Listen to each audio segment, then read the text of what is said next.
UFC 299 was wildly successful for not only us, but our premium members as well. Let's see if we can take that success and then repeat it at UFC Vegas 88. My name is Angelo. This is We Want Picks, and I'm going to break down the entire UFC Vegas 88 fight card, giving you my picks, predictions, and DraftKings plays. Let's look at some of that success. This is a tweet. This is a tweet from Odd His of the East. He sent a tweet out into the world, into the public, tagged myself, tagged We Want Picks, and said, "Thanks, Angelo and We Want Picks. Keep up the good work. I'm crushing the pros weekly." And if we jump into this, he took down almost $12,000. He did win with this entry, 627 DraftKings fantasy points. The only loser he had on here was Gilbert Burns, who actually scored 55 points in a loss, considering he had all of those takedowns in that control time. Congrats to Odd, and congrats to the rest of the premium members. We officially have finally crossed the $500,000 mark in winnings. We are over $500,000 in verified winning from premium members in the last 6 months, not years, in the last 6 months. Our premium members have put up over $500,000 in winning tickets, just like Odd did, just like Jeffrey did, just like Paper Chaser did, just like 33, Huckwind, all of these people. I have ticket after ticket, everything from a couple $100, a couple $1,000, all the way up to, I think our largest is $78,000 in DraftKings winnings. And that's because the tools and information we offer to our premium members, like the ownership projections, are literally the best out there. These ownership projections are very important when building a DraftKings fantasy lineup. And we have quite literally the most accurate ownership projections in the game. You'll see here on the right, our margin of error for 299 was 3.61%. Nobody else was anywhere near 3%. Nobody else was even closer to 4%. Our margin of error is absolutely the best in the game, period, end of story. And we are comparing ourselves not to like couple weirdos with a small website and a Patreon. We're comparing ourselves to the titans of the game, the roto grinders, the Awesomos, the Skotastics, the titans in this space, and we dominate every single one of them. And these ownership projections are preloaded into our DraftKings optimizer, and that's what separates this optimizer from the rest. The optimizer is just a fancy calculator, but it's only as good as the numbers that are preloaded inside of it, and our numbers that are preloaded inside of it are quite literally the best in the game. You can unlock the optimizer, the ownership projections, the picks, the bets, everything that we do for only $10 a month. We have well over 3,000 happy premium members. Join them. WeWantPicks.com. Just click Become a Member at the top. Let's go ahead and break down UFC Vegas 88. I don't like this card. From a betting perspective, it's a very difficult card. I have fewer bets on this card than I may have ever placed on any card. From a DraftKings perspective, it's a tiny bit easier. There are some spots where I think we can score some very real points, even if the favorite isn't as favorite-y as I would like. And that's a new term, favorite-y. It means a favorite that doesn't quite have that much favorite in it. Here's a good example. My daughter had skim milk. I don't remember why she had skim milk. We don't drink skim milk, but she had skim milk. And she said, "Mom, there's not enough milk in this milk," which is A, a perfect way to describe skim milk, and B, a correlation to the word favorite. Not enough favorite in this favorite. Gerald Meerschaert is an example of that. But let's go ahead and break down this card. Opening up the UFC Vegas 88 fight card, we have Chad Anheliger taking on Charalampos Grigoriou. This is an interesting fight. Chad is a lot of people's favorite underdog this week, or at least that's what the comment section makes it feel like. He's a powerful striker. He's got some good BJJ. And if it gets to the ground, he can scramble. He can work his way back up. He can try to throw up a submission. He does set a nice pace, and he hits incredibly hard. The biggest issue is that his takedown defense has failed him. He has been taken down 10 times in the UFC. In these 3 fights, he's been taken down 10 times. That's not good. That's not good at all. He does get some of his own takedowns. He had 4 in his last fight against Jose Johnson, but he gave up 1, and then he was submitted. Overall, decent fighter, has some power, can try to make some things happen and work really well. He's taking on UFC newcomer. I think the reason a lot of people like Chad is because Grigoriou is new to the UFC, and we have seen time and time again some of these hype prospects just shit the bed. I don't know. I went bow and did like a downward bow, but then I said shit the bed. I should have made like a noise. Bow. Fell off a cliff. But Charalampos Grigoriou, this guy's every time I say it with like an Italian accent. Charalampos Grigoriou, but he's definitely not. He is a powerful striker. He's got heavy, heavy leg kicks. He will chop down that tree. He can even finish fights only with leg kicks, as he has done in the past. He can grapple as well. He's got big takedowns, heavy top pressure. Overall, he's a solid prospect who can win fights both on the feet and on the ground. I think the striking will be close-ish to even, close-ish to even, with Grigoriou having the much better leg kicks, Chad probably being a little bit busier. Grigoriou can get this to the ground. If the striking is not going his way, he can get it to the ground and he can have some success there. I think Grigoriou wins this fight, but I'm going to leave this alone in DraftKings. $8,900 is a lot of money to spend on a prospect that is relatively unproven, and Chad is tough. Jose caught him, but he was winning that fight. He was doing well in that fight before Jose snatched up that submission. So Grigoriou is going to be the pick, but $8,900 is a lot of money to spend against an with an unproven guy against somebody that's pretty durable, because you're going to need a finish or a ton of takedowns to cover that salary. Then we have Thiago Moises taking on Mitch Ramirez. This is a newer addition to the card. Thiago Moises was already on this card, lost his opponent, and then Mitch Ramirez has stepped up on short notice. He is priced accordingly. Thiago, the $9,300 favorite. What always stands out to me when Thiago fights is, let's look at how many fights he has in the UFC. Look at this long-ass list of fights that he has. He is only 28 years old, and he has fought some of the best in the division. Benito Dariush, Ismagulov, Makhachev, Alvarez. People love Joel Alvarez, not me. He's fought the current champion. He fought title contenders, and he just most recently fought Benoit Saint-Denis, and he just got mollywopped in that fight. But the reality is Thiago Moises is very well-rounded. Good technical striker. He throws with speed and accuracy. He doesn't have much power, but he's fast and he's accurate with his strikes. He can also get it to the ground, and he has very, very, very good BJJ. At his core, he's an aggressive grappler that can submit you. He will control the position and then work towards a submission instead of just chasing like crazy. Very well-rounded guy who has all of the experience in the world. He is taking on Mitch Ramirez, UFC newcomer, which is why there are no stats here. Mitch is a solid wrestler. He's got decent striking. He'll throw a ton of leg kicks, and then he'll use those to set up the takedowns. When he gets it to the ground, he is going to control. He's not going crazy. He's not trying to finish. He's going to control. Typical boring wrestler top pressure. Mitch could, in theory, win this fight just by spamming takedowns and just basing out and laying there. I do think Thiago is too experienced. I think he's too good everywhere. I think he had a full camp here. Mitch is on short notice. I think Thiago wins this fight, and then the question becomes, does he cover his $9,300 salary by finishing Mitch Ramirez? I don't know. I think it's a very safe play to have in a cash entry. I think Thiago Moises should be a massive favorite here. I think he's the better fighter no matter what. And then you add the short notice. I think the stars are aligning. Thiago Moises is going to be in my lineups, certainly my safe single entry style lineups. That takes us to Cory McKenna and Jaqueline Amorim. What's very interesting about this fight is this started about even. You can see that here, $8,200. This is about an even fight, slight lean towards Cory McKenna.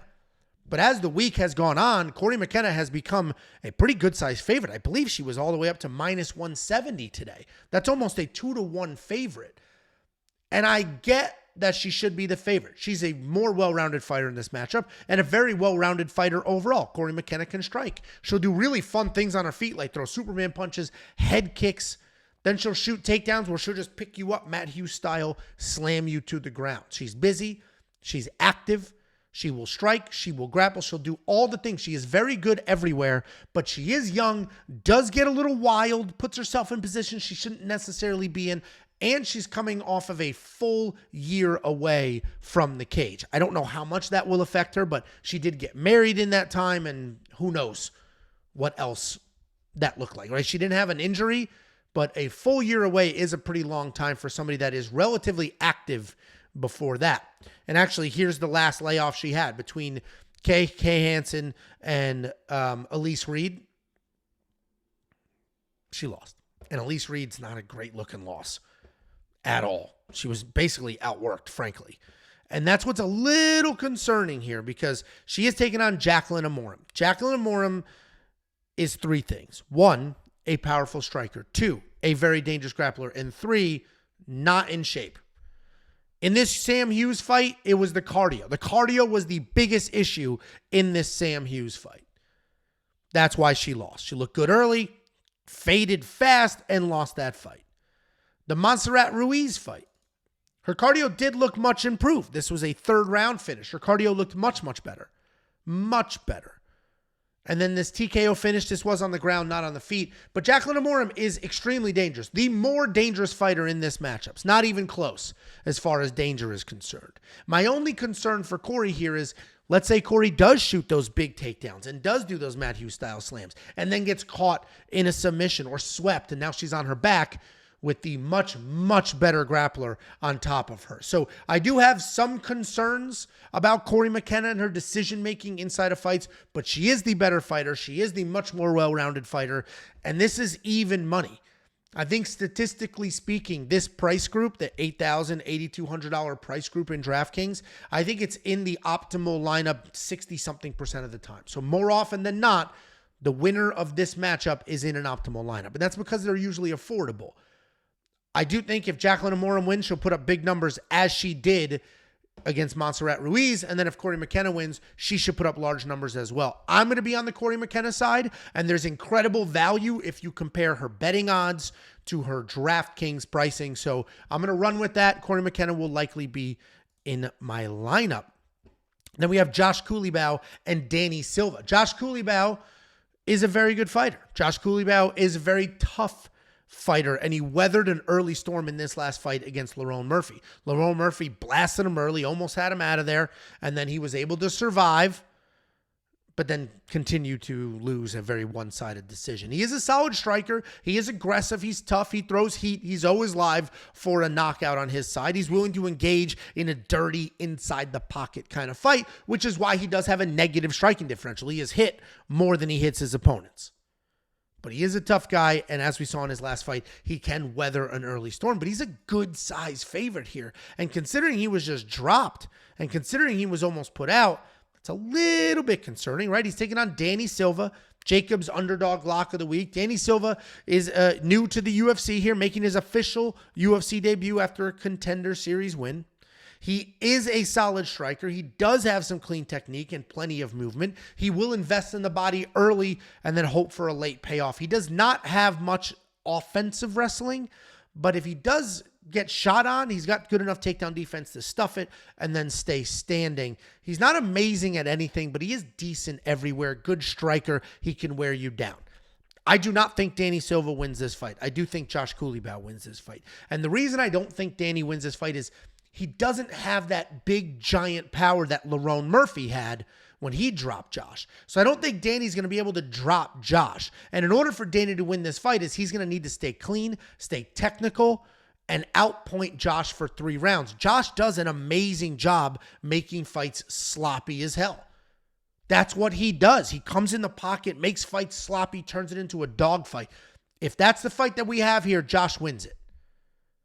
But if Danny can keep it technical, can be the superior striker, can work in the speed and the accuracy while avoiding a dogfight, then Danny can win this fight. I'm going to fade both sides of this. Danny is probably a better underdog at $7,400 than Josh Culibao is as a favorite with $8,800, because I do think Danny is also tough enough and good enough striker to not get finished. And if he can keep it technical, he can have some success. And maybe, even though Danny's not this big power guy, maybe Josh's chin is just so compromised from all of these wars that even a Danny Silva can get something going there. But if you're going to have one of these guys in your lineup, it should probably be Danny over Josh. Then we have Jafel Filho and Ode Osbourne. This is another interesting fight because Jafel Filho is a decent favorite. Betting-wise, good-sized favorite here. DraftKings-wise, also a good-sized favorite. And I can understand that from the regard of he's going to have a much bigger advantage on the ground, right? He has a big, wide gap in the grappling skills between these two fighters. Jafel Filho is going to come forward. I always add Filho. I don't know why I'm adding letters. Jafel Filho. We're going to say Philo, okay? Jafel Philo, which is not it. He's a fast-paced guy. He's going to engage in a firefight. He's going to look to work in takedowns. He can get wild in his striking, but he is fast. He throws with intent. His takedown defense is solid, and then he has very good offensive takedowns. On the ground, very dangerous guy. He lost this Muhammad Mokaev fight, but he had Muhammad Mokaev's knee bent in the wrong direction, and the fact that he didn't submit Muhammad Mokaev is shocking.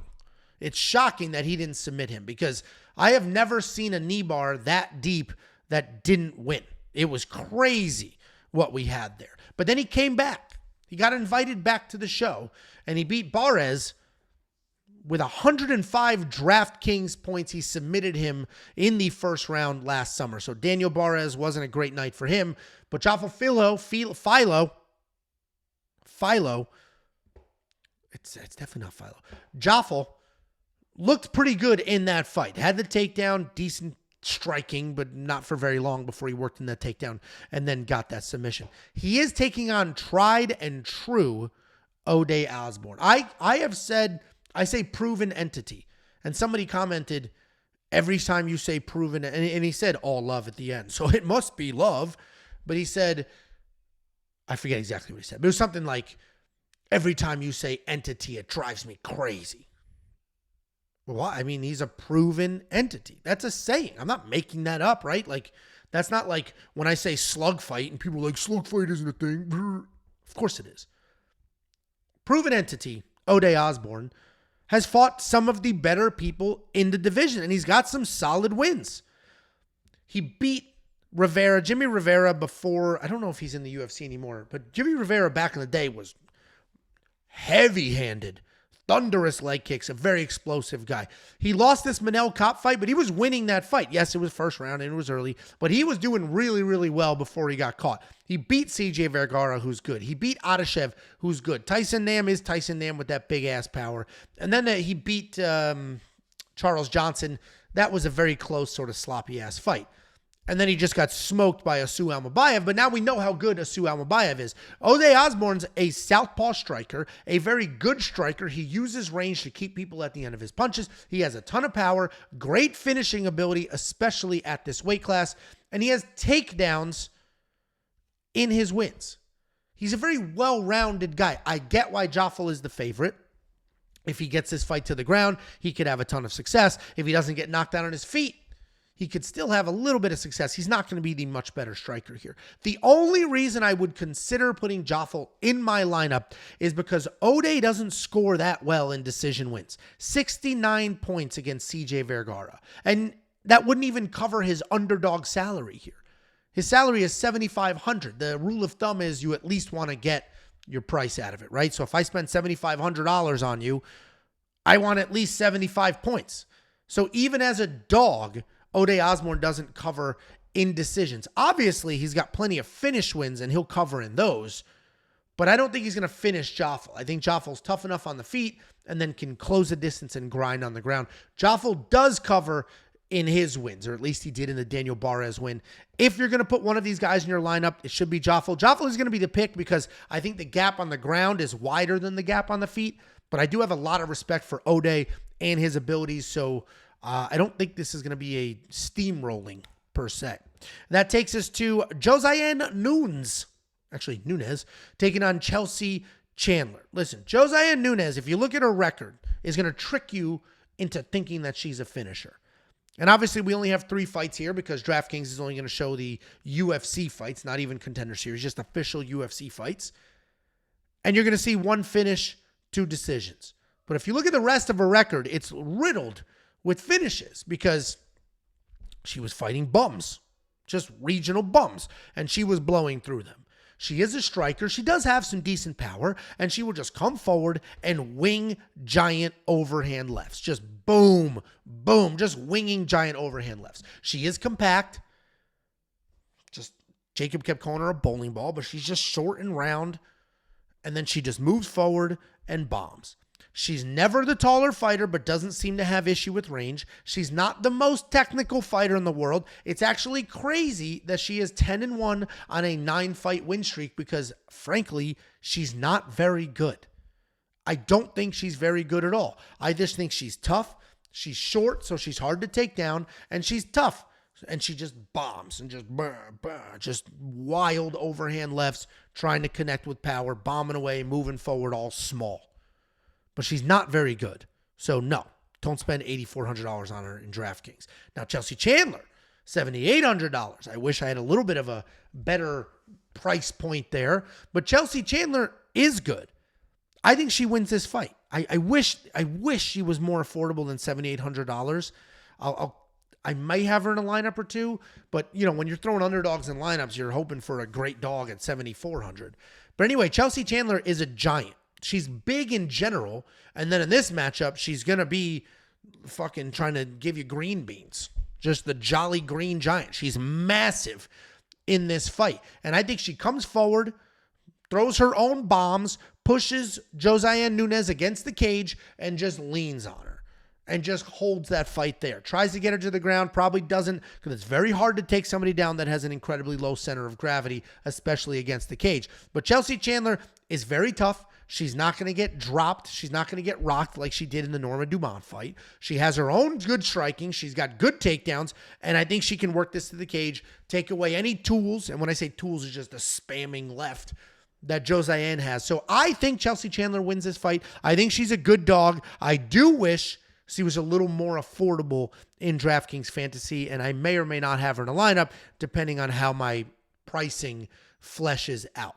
That takes us to Mike Davis and Natan Levy. This is an interesting fight because Mike Davis is very expensive. I expected Natan Levy because of the name, the popularity, because of the recent success that he's had. I expected Natan Levy to be a good size favorite, or at least a favorite, not a massive underdog. Mike Davis is minus 500 on the betting odds. And if you don't know how that works, basically he's a 5-1 favorite. You would have to spend $500 to win 100. Massive favorite. Massive favorite. And I guess I get it, right? He's a fast, athletic striker who has real power and then very good wrestling. So he's good at all the things.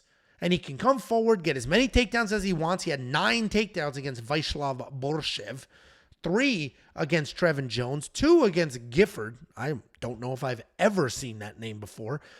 And he puts up very big numbers. Obviously, the Jones fight, he did not cover, or he wouldn't have covered his current salary of $9,200. But these other fights, he would. I am going to go ahead and trust Mike Davis, probably have him in my lineup, but let's take a look at Natan Levy and why Natan Levy could be live here as well. In his UFC debut, he lost to Rafa Garcia. And I'm going to make a comparison between Mike Davis and Rafa Garcia because I think Mike Davis has to fight exactly the way that Rafa fought to win here. But Natan Levy is a nonstop grappler. He's got decent takedowns. They're not great, but decent takedowns and very good jiu-jitsu. He'll come forward. He'll work in the jiu-jitsu. He'll come forward. He'll try to get the takedowns. He will strike for a little bit, but he leaves himself open and he gets hit. So striking is not Natan's path in this fight. And while he is a dangerous grappler, it's usually offensive, meaning he's got to get the takedown. And what Rafa Garcia did in this fight was he came forward, he got a bunch of takedowns, took Natan down, avoided the jiu-jitsu, and just kept repeating that. I think Mike Davis can do that. It's basically what he did in the Vyacheslav fight, except he tried to hold him down and Vyacheslav just kept standing up. Natan Levy, even in this Rafa Garcia fight where he was taken down and lost almost the entire fight, had 3 of his own takedowns and put up 37 points.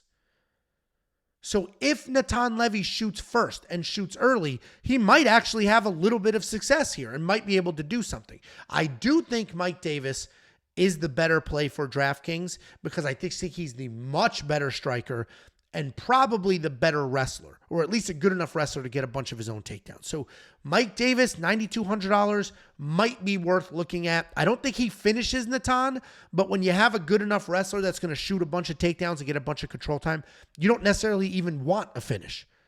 Obviously, an early first-round finish would be great, but once you start talking second, third round, who cares about a finish at that point?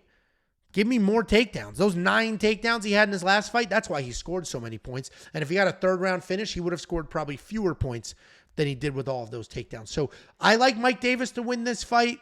He may be worth it in your DraftKings lineup because of how many takedowns he shoots and what that control time could potentially look like.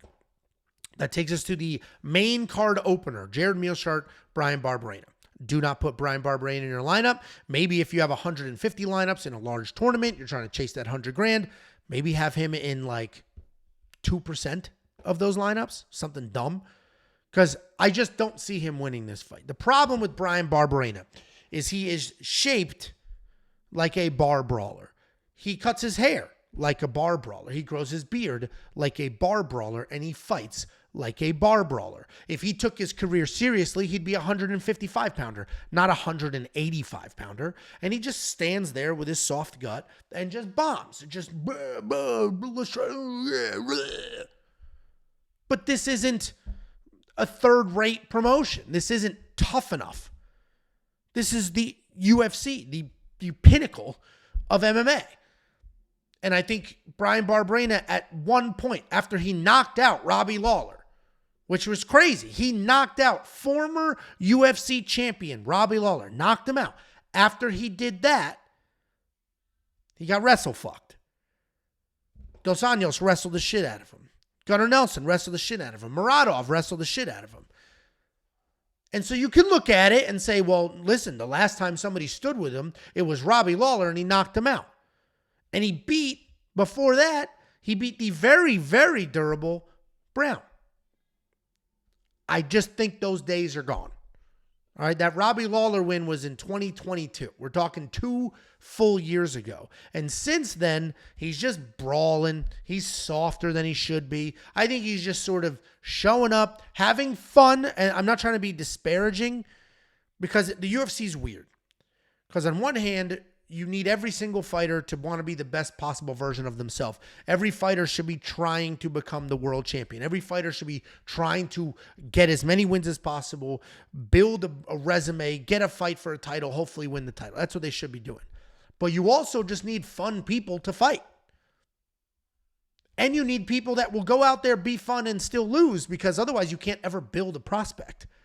If everybody just beats each other all the time, you can't build a prospect. I think Bryan Barberena just settled into I'm the fun guy role. I'm going to come out here, I'll put on a show, I'll be fun.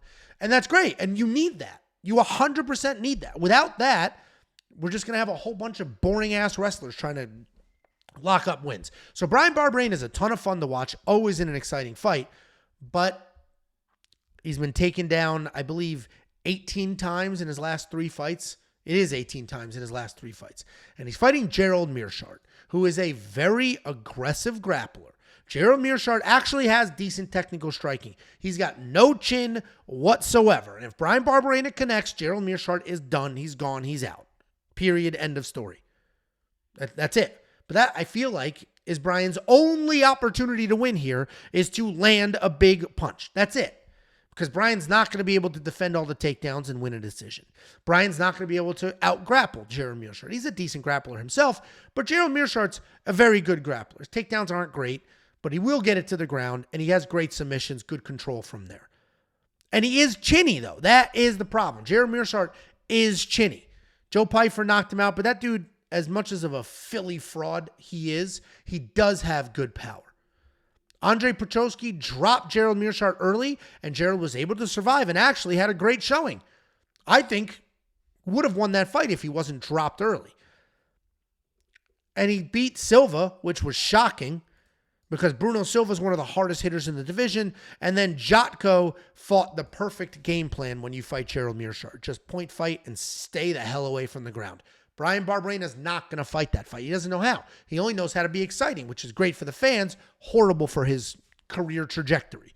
So I think Gerald Meerschaert does win this fight Likely wins by finish if he does, or a bunch of takedowns. And now I'm going to back up and say I'm not going to have Gerald Meerschaert in my lineup either. Of all these people around this price range, I can trust some of them and I can't trust others. You just can't trust Gerald Meerschaert. His chin is not there. Bryan Barberena did knock out Robbie Lawler and has knocked out plenty of people. He's got power in his hands. So I can't trust Gerald Meerschaert enough to spend $9,100 on him, but I also don't think Bryan Barberena is worth a shot. Not in a safe single entry cash game type lineup. Certainly in your larger field tournaments, make something happen with him. But I'm going to fade both of these guys. We have 26 fighters to choose from, so I think we'll be just fine. Then that takes us to Meerschaert Chasson and Pannie Kianzad. Meerschaert Chasson's another one. $9,000. That is a very high price point. And yes, in some of her wins, she scores well. This decision win over Norma Dumont, where she had 6 takedowns, almost 9 minutes of control time, she scored really, really well. And that is an incredible win because Norma Dumont is good. So that was a very, very impressive win. And then you go back all the way to 2020, her win over Shanna Young. Similar, 3 takedowns, almost 10 minutes of control time, 108 points. Point being, Meerschaert Chasson is insanely long. Her striking's not great, but she is very long, and she'll try to keep you at range, try to piece you up. A lot of people have difficulty with that range, with her length, but now she's working in takedowns. She has got good takedowns all of a sudden, and she's so long, she can grab legs and make something happen.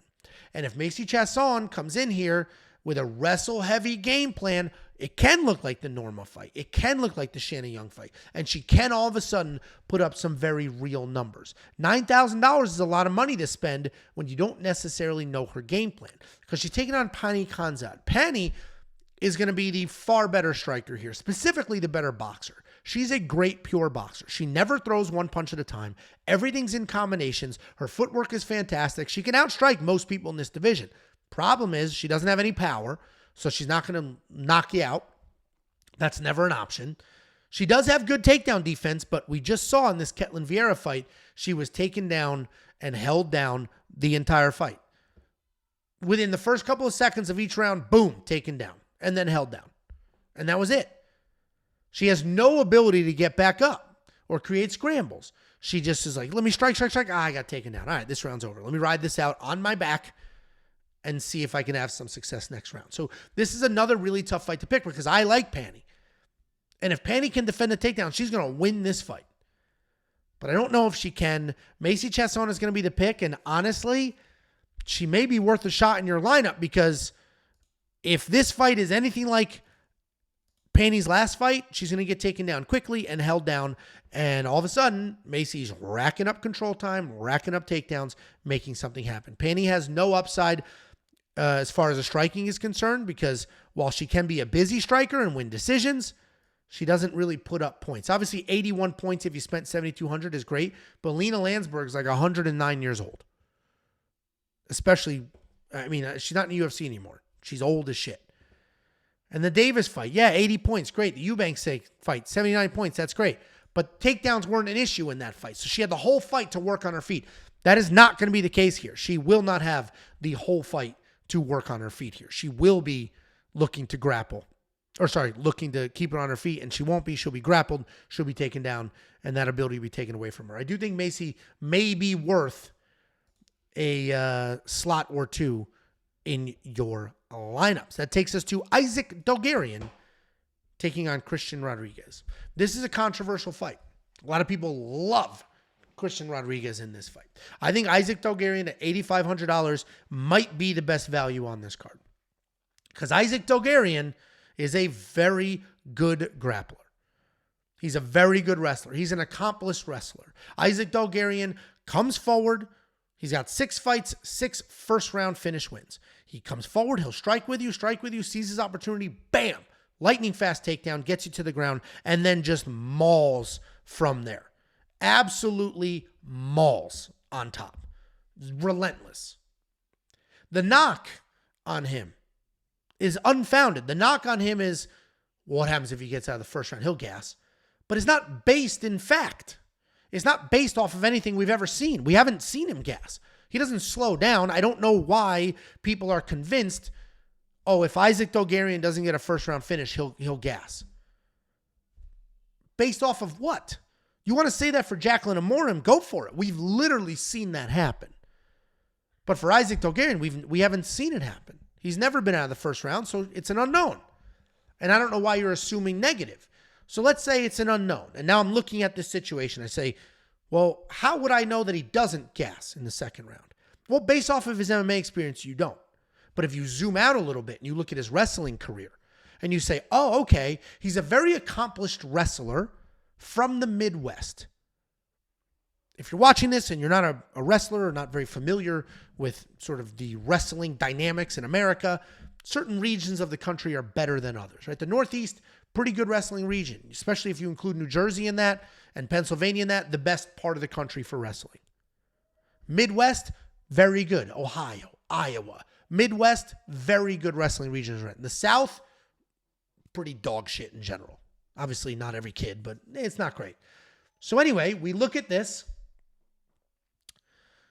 and we say, wow, Isaac Dogarian is a wrestler from the Midwest who has had plenty of wrestling success. And he's little. So he's not just some slob heavyweight that has a good side headlock. I would assume he has insane cardio. I would assume his cardio is fantastic. Why are people assuming his cardio sucks? And the reason people are assuming his cardio sucks is because Christian Rodriguez, a year ago, beat a 17-year-old Raul Rosas Jr. And Raul Rosas Jr.'s cardio sucked. And he was a hyped, undefeated grappling prospect. And now people are just making this same equation. The difference is Raul Rosas Jr. was a little kid whose parents said, let's turn him into a fighter. And he attached himself to grappling. He never wrestled competitively. And it's a lot of jiu-jitsu and he learned some takedowns. Isaac Dogarian has wrestled his entire life. Isaac Dogarian has much better wrestling than Raul Rosas Jr. does. Isaac Dogarian should have much better cardio and should be able to win this fight. But Christian Rodriguez is a very good fighter. He's a slick striker. He's got solid movement. He's got good speed. He's also a 135-pounder that's up at 145 because he missed weight against Rosas. He missed weight against Saman.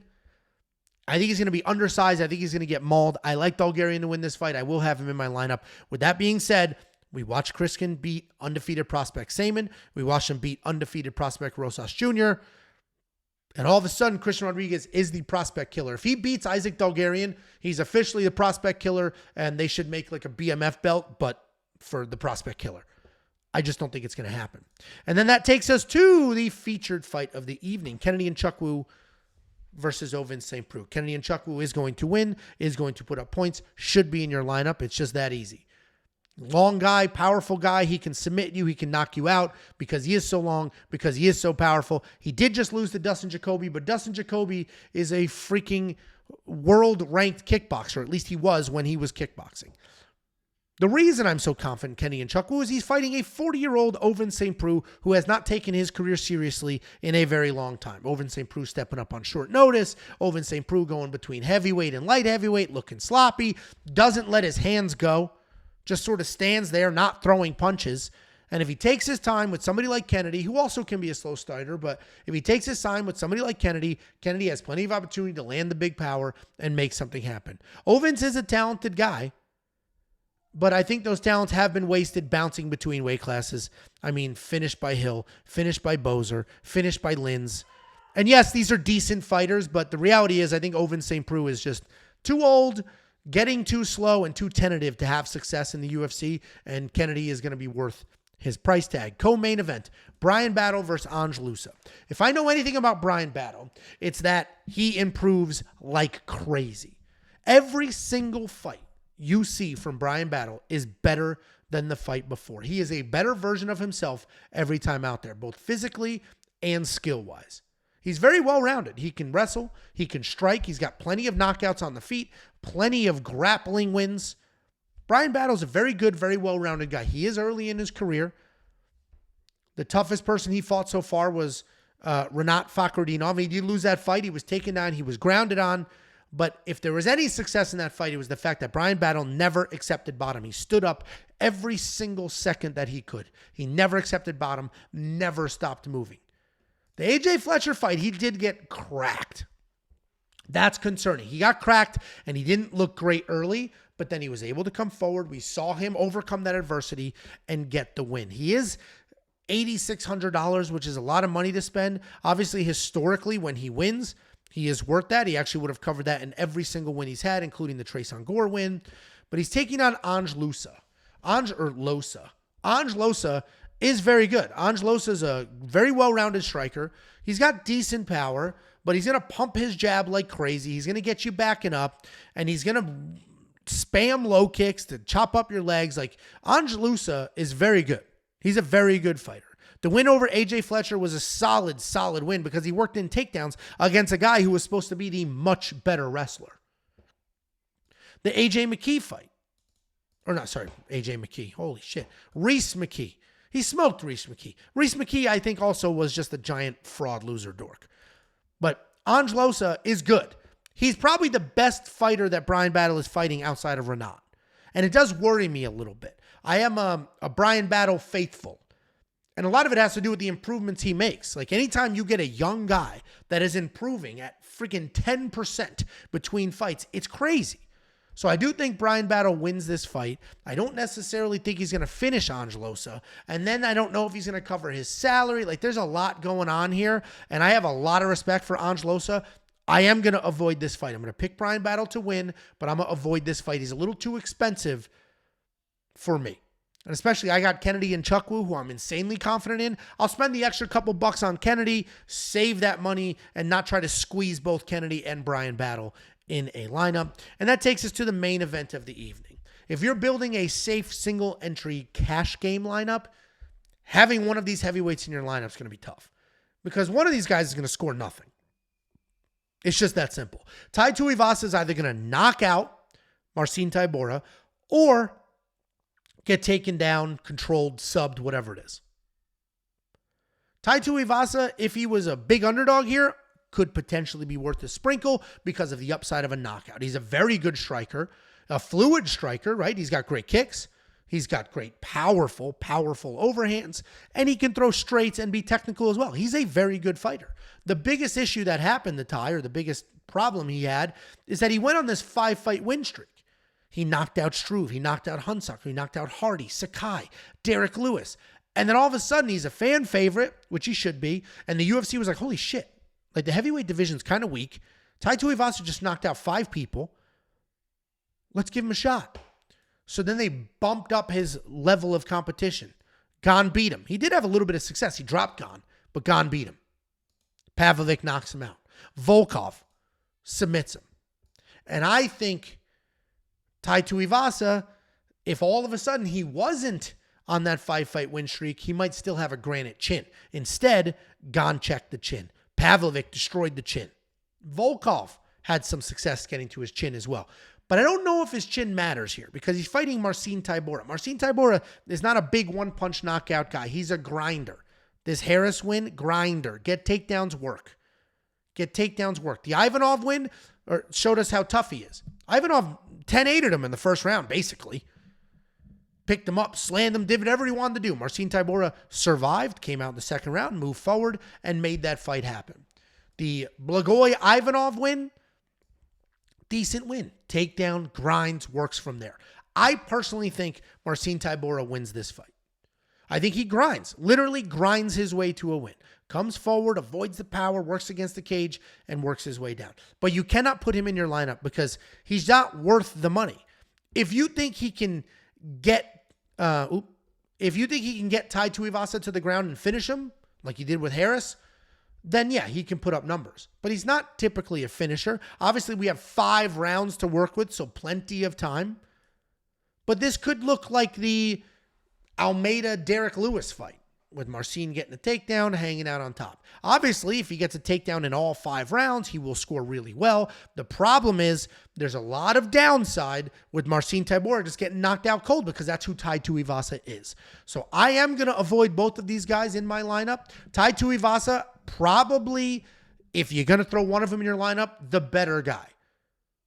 because he does have the upside of a knockout, where Marcin Tybura's upside isn't quite as big as his downside. I do think Marcin wins this fight, though, but I'm not going to have him in my DraftKings lineup. Guys, join the rest of the premium community. We got $500,000 in winning DraftKings tickets. It's not a coincidence. It's not an accident. The reason our premium members are doing so well is because we have the best DraftKings ownership projections in the game. We have the best optimizer preloaded. We have the best DraftKings product in the game, period. End of story, where we're going to give you our breakdowns for who should be in your cash core lineups, your GPP core lineups, what live dogs you should look at, the leverage, and then this cheat sheet will be populated every Friday after the weigh-ins. WeWantPicks.com. Click Become a Member at the top. It is only $10 a month to unlock every single thing that we do.